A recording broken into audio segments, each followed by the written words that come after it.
নমস্কার, awareness with দায়শ্রীতে আপনাদেরকে স্বাগত জানাই। একটা খবর খুব ভাইরাল হচ্ছে, ইভিএম লুট হচ্ছে, ইভিএম বদলা বদলি হয়ে যাচ্ছে। এটা একটা খবর যেমন সত্য আবার মিথ্যা সেরকমই। আমি বলবো গুজবে কান দেবেন না। ফার্স্ট ফেজ পোলিংয়ে যে বিপুল ভোট হয়েছে 92%, যা 50 বছরে এই প্রথম শান্তিপূর্ণ নিরবিচ্ছিন্ন ভোট এবং স্বতঃস্ফূর্তভাবে মানুষ বাড়ি থেকে বেরিয়ে রোদ গরমকে উপেক্ষা করে লাইনে দাঁড়িয়ে যে ভোট দিয়েছে, টোটাল ভোটটাই হচ্ছে শাসক বিরোধী। এবং শাসক বুঝতে পেরে গেছে তাদের ভিত কেঁপে গেছে, পায়ের তলা থেকে মাটি সরে গেছে। এবং শাসকের যে কোনো নেতা নেত্রীর বুদ্ধি নেই বা কোনো রকমের শাসকের যত এমএলএ মন্ত্রী টিএমসি নিচুতলা কর্মী প্রত্যেকটি ভৃত্য বা চাকরের মতন কাজ করে এবং দলটাকে আইপ্যাক যে চালাচ্ছে আমরা সবাই কিন্তু জানি। এরা হচ্ছে সেই রাক্ষসের জাতের মতন পদে পদে তারা প্রত্যেকটি পদে প্রত্যেকটি ছন্দে তাদের কুবুদ্ধি কুমন্ত্রণা যা যা করা আছে সব কিন্তু করে যাচ্ছে। হার স্বীকার করব না। মানুষকে ফাঁদে ফেলা, মানুষকে বিব্রত করা, এই কাজটি কিন্তু তৃণমূল সরকার করে আসছে বরাবর। হ্যাঁ, কয়েকটা ভিডিও সামনে এসেছে, যেমন বাঁকুড়ার সালতোরা চন্দনা বাউরি যে ভোটে বিজেপির পদপ্রার্থী, সে কিন্তু একটা গাড়িতে ইভিএম যে গাড়িতে লোড করেছিল সেই গাড়িতে টিএমসির পতাকা ছিল। আপনারা জানেন যে পশ্চিমবঙ্গের সরকারি পুলিশ প্রশাসন থেকে যত অফিস আদালত যা কিছু আছে প্রত্যেকটা জিনিসই কিন্তু রাজনীতিময় এবং রাজনীতিবিদদের দখলদারিতে চলে। পুলিশ এখানে নপুংসক, একটা মহিলার যা ক্ষমতা আছে পশ্চিমবঙ্গের পুলিশের সেই জিনিসটা কিন্তু নেই। এমন একটা দক্ষ সাহসী পুলিশ আপনি দেখতে পাবেন না। প্রত্যেকটি থানা টিএমসির বদন্যতায় চলে।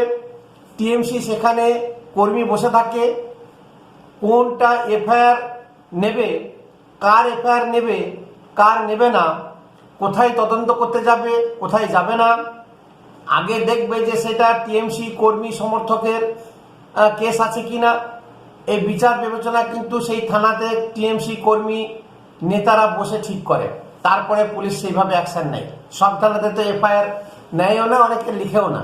তো স্বাভাবিক ব্যাপার, পুলিশের গাড়িতে টিএমসি পতাকা থাকবে, বিডিওর গাড়িতে টিএমসির পতাকা থাকবে, এসডিওর গাড়িতে টিএমসির পতাকা থাকবে এবং ডিএম সে যে মুখ্যমন্ত্রীর কথা শুনে চলবে, ওঠা বসা করবে, এটাই স্বাভাবিক। আমাদের পশ্চিমবঙ্গে যত ডিএম এসডিএম আছে বেশিরভাগই কিন্তু বহিরাগত, ঝাড়খণ্ড, উত্তরপ্রদেশ, বিহার, উড়িষ্যা, এইসব জায়গা। অতএব তারা নিজেদের স্বার্থ সিদ্ধির জন্য এখানে পোস্টিং নিয়েছে, তারা কাজ করতে আসেনি। গত 2021-এ যে ভোট হয়েছিল এবং ইভিএম বদলা বদলি হয়েছিল, সেটা স্বাভাবিক ব্যাপার। তখন বিজেপি কর্মী সমর্থকরা অত উদ্যত ছিল না, অত সাহসী ছিল না। যে সমস্ত বিজেপির এজেন্টদেরকে নিযুক্ত করেছিল তার মধ্যে বেশিরভাগই বিভীষণ ছিল এবং বেশিরভাগই পূর্ববঙ্গের মানুষ ছিল। তারা আইপ্যাকের দ্বারা টিএমসি কিনে নিয়েছিল এবং পরবর্তীকালে শুনতে পেলাম এরকম বহু জায়গাতে গণনাই হয়নি, ইভিএম বাক্সই খুলিনি, অথচ ঘোষণা করে দিয়েছে টিএমসি জিতে গেছে। তাদেরকে বলেছে টিএমসি জিতে গেছে, তোরা আর জিতবি না। সেই শুনে ভেতরে ঢুকেই পালিয়ে এসেছে, খোঁজ খবরও নেয়নি, জিজ্ঞাসাও করেনি। এই যে তখন এই জিনিসটা হয়েছিল এবং প্রচুর এজেন্ট বিক্রি হয়ে গেছিল। এইবারে সেই জিনিসটা কিন্তু হবে না, কারণ পাবলিক উদ্যত হয়ে আছে, পাবলিক এইসব জিনিসগুলো জেনে বুঝে গেছে, নির্বাচন কমিশনের কাছে এইসব খবর আছে। তাহলে এই যে বদলা বদলি জিনিসটা হবে না। আর যদি ইভিএম বদলায়, তাহলে যেটা শুনলাম যে প্রত্যেকটি ইভিএম এর নাকি একটা করে কোড ল্যাঙ্গুয়েজ আছে বা আইডেন্টিফিকেশন নাম্বার আছে, এবং যেটা ভিভিপ্যাট এবং ইভিএম সিল করে সেই সিলটা কিন্তু সব জায়গায় পাওয়া যায় না, একমাত্র নির্বাচন কমিশনই প্রোভাইড করে।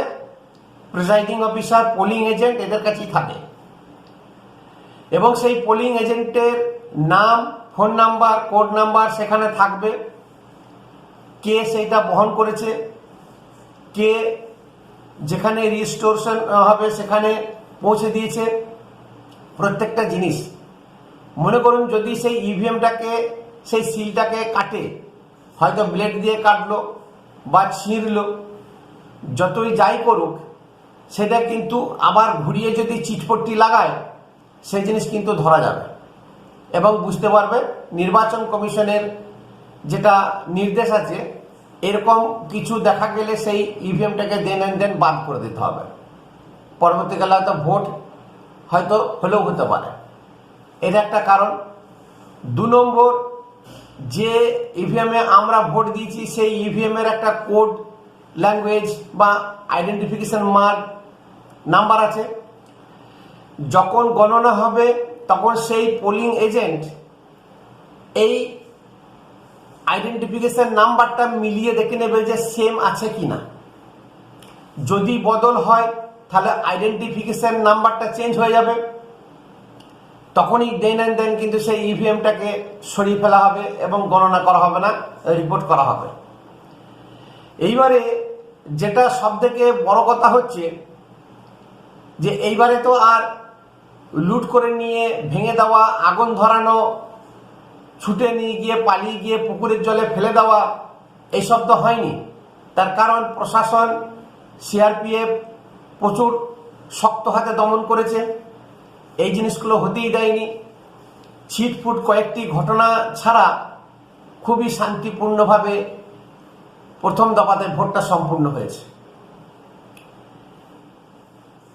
যদি বিজেপির যে সমস্ত এজেন্টদেরকে ভেতরে ঢোকাবে তারা যদি প্রভাবিত না হয়েছে, তারা যদি নিজের মাথা বিক্রি না করেছে, নিজের বাড়ির বউ মেয়েদেরকে বিক্রি না করেছে, তাহলে কিন্তু কোনোভাবেই সম্ভব নয়। আইপ্যাক বলুন, টিএমসি বলুন বা টিএমসি যারা ভৃত্যের মতন কাজ করে, পুলিশ প্রশাসন, ডিএম, এসডিএম, তারা কিন্তু কেউ কিছু করতে পারবে না। এটা একটা ন্যারেটিভ ছড়ানো হচ্ছে। তার কারণ সেকেন্ড পেজে 142টা বিধানসভা কেন্দ্রে ভোট আছে। এই ন্যারেটিভটা যদি ছড়ানো যায় এবং মানুষের মধ্যে ব্যাপক সাড়া ফেলবে, যদি বলা হয় যে টিএমসি যেমন করে হোক ক্ষমতায় আসছে, যতই সুরক্ষা টাইট করুক, যতই জ্ঞানেশ কুমার নানান দিক দিয়ে পর্যদস্তু করুক, সিআরপিএফ বাধা দিক, টিএমসি কিন্তু সেম গেম খেলে নেবে। এই ইভিএম চুরি করে বা বদলা বদলি করে যেন তেন প্রকারে সে ক্ষমতায় চলে আসছে। তাহলে এই যে কথাগুলো শুনে হয়তো ভীত সন্ত্রস্ত হবে। আর ভীত সন্ত্রস্ত হবে কারা? সব থেকে বেশি কলকাতার মানুষ, কলকাতার লাগোয়া যে জেলাগুলো আছে, বর্ডার সংলগ্ন 24 পরগনা, নদিয়া, এই সমস্ত জেলার মানুষ, তারা ভীত সন্ত্রস্ত হয়ে এবং তাদেরকে বাড়ি বাড়ি হয়তো প্রচার করছে বা করবে যে ক্ষমতায় আমরা যেমন করেই আসছি, ওখানে আমরা তো ইভিএম বদল করে বা যেমন করে হোক আমরা সেখানে বহু সংখ্যক ভোটে জয়লাভ করব। এই 142টা বিধানসভাও কিন্তু আমাদের। অর্থাৎ তোমরা বেশি তীরবিরানি করো না, সঠিক জায়গায় ভোটটা দেবে। এই যে একটা বার্তা দেওয়া, মানুষকে ভয় দেখানো, এই কাজটা কিন্তু ওরা করবে। কিন্তু বারবার নির্বাচন কমিশন আশ্বাস দিয়েছে যে এই ধরনের কোনো জিনিস হতে দেব না। আইপ্যাক, টিএমসি এরা কন্টিনিউ মানুষকে বিভ্রান্তিতে ফেলার চেষ্টা করছে। গুজবে কান দেবেন না। আপনারা যে যা ডিসিশন নিয়ে রেখেছেন, যে যেখানে ভোট দেবেন নির্দ্বিধায় ভোট দিন। এই টিএমসি আইপ্যাকের ফাঁদে পা দেবেন না।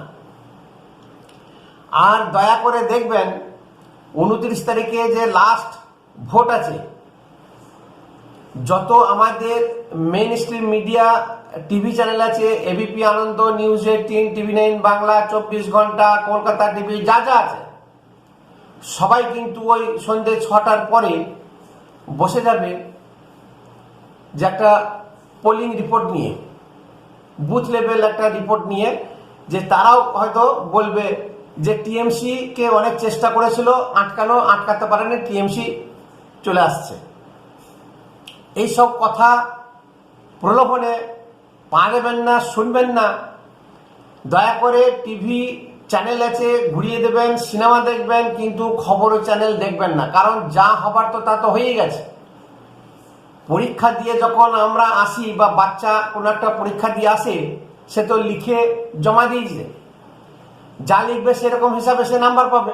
অতএব আমরা ভোট দিয়েছি, আমরা জানি যে কে আসবে না আসবে, আমরা কাকে ভোট দিয়েছি, এই মনের জোরটা রাখবেন। আর দয়া করে টিভি চ্যানেলগুলোকে খুলবেন না। টিভি চ্যানেল খুলবেন সেই 4 তারিখে, তার আগে কারো কথা শুনবেন না। কেউ পণ্ডিত নয়, কেউ দিগ্গজ নয়, প্রত্যেকেই কিন্তু দালাল, রাজনৈতিক দালাল। সে বিজেপির হয়ে কথা বলবে, টিএমসির হয়ে কথা বলবে। আর প্রত্যেকটি বাংলা চ্যানেল এখন মমতা ব্যানার্জির সরকারের কাছ থেকে বা মমতা ব্যানার্জির কাছে দান খয়রাতি নিয়েছে, তার একটা প্রতিদান দিতে হবে। তা শেষ একটা মমতা ব্যানার্জিকে পালিশ করা বা তেল লাগানো কথাবার্তা তারা কিন্তু বলবে। এইসব প্রলোভনে বা এইসব গুজবে কান দেবেন না। সেরকম কোনো কিছুই হয়নি। না ইভিএম লুট হয়েছে, না ইভিএম পরিবর্তন হয়েছে। যেটা হয়তো হয়েছে, কারণ আমি আগেই বললাম, প্রত্যেকটি থানা, পুলিশ প্রশাসন মমতা ব্যানার্জির কৃতদাস ভৃত্য, বাড়ির ভৃত্য। এরা ইচ্ছাকৃতভাবে টিএমসির পতাকা সেই গাড়িতে ঢুকিয়ে রেখেছে যাতে এটা ভাইরাল করা হয় এবং ভাইরাল হয়। আর সেই জিনিসটা কিন্তু ওরা সাকসেস হয় প্রত্যেকবারই। আজকে দেখুন, হুমায়ুন কবিরকে নাস্তানাবুদ করার জন্য যে স্টিং অপারেশন করেছিল, কোনো ফল হয়নি, কোনো কাজ হয়নি। ব্যাপক হারে মুসলিম ভোট আসাদুদ্দিন ওবেসি, নওয়াজ সিদ্দিকী, হুমায়ুন কবির এদেরকেই দিয়েছে। সিপিএম, টিএমসি, কংগ্রেস এরা পায়নি। একমাত্র কংগ্রেস পাবে কোথায়? না এবিএ গনি খান চৌধুরীর এলাকাতে, মৌসুম বেনজির নূর। এসব গুজবে কান দেবেন না। আপনারা নিজেদের ভোট নিজে দিন, পছন্দের মতন ভোট আপনারা নিজের যেটা ভেবে রেখেছেন সেটাই করবেন। নমস্কার। ভিডিও ভালো লাগলে শেয়ার করবেন, একটা সাবস্ক্রাইব অবশ্যই করবেন এবং কমেন্ট করে আপনাদের মতামত জানাবেন। ধন্যবাদ।